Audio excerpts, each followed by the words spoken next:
幼儿园都会的那个小豆干零食就做好喽。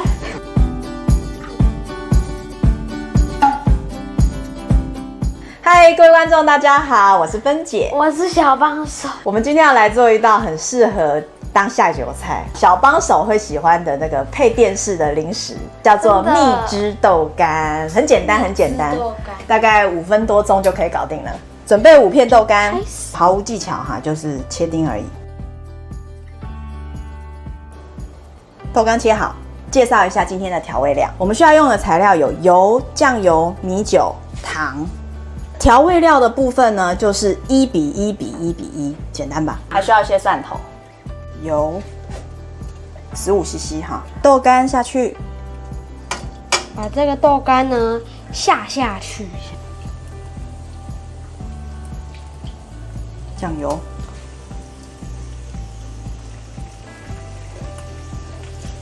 米酒，5毫勺子，但是我们要来挖糖的。对，糖1，美味的糖2，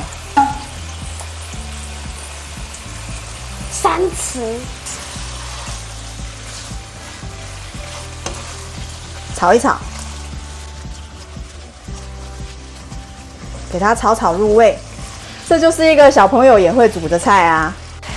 油、酱油、米酒、糖的比例都是15，都是1哦，都是1:1:1:1哦。它就这么简单，你也不需要去记什么几比几了。这炒真的跟你超出呀！来，我们给它盖一下锅盖，盖一下锅盖好了啦。蒜头你适量啦哈，我是喜欢吃蒜头，所以呢就切了大概半球的蒜，好，把它切碎碎，蒜头下去，好，让它炒一下。那我蒜头没有爆香，就是保留它还有一些蒜头味。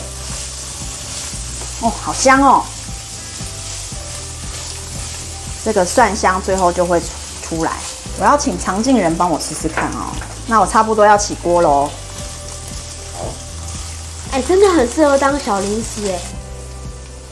关火呢，就可以慢慢的把它盛起来。幼儿园都会的那个小豆干零食就做好喽。连幼儿园都会哦，也会不会太夸张了一点？不要觉得说这个很简单，也要给他拍一片，我们是不是在赚流量？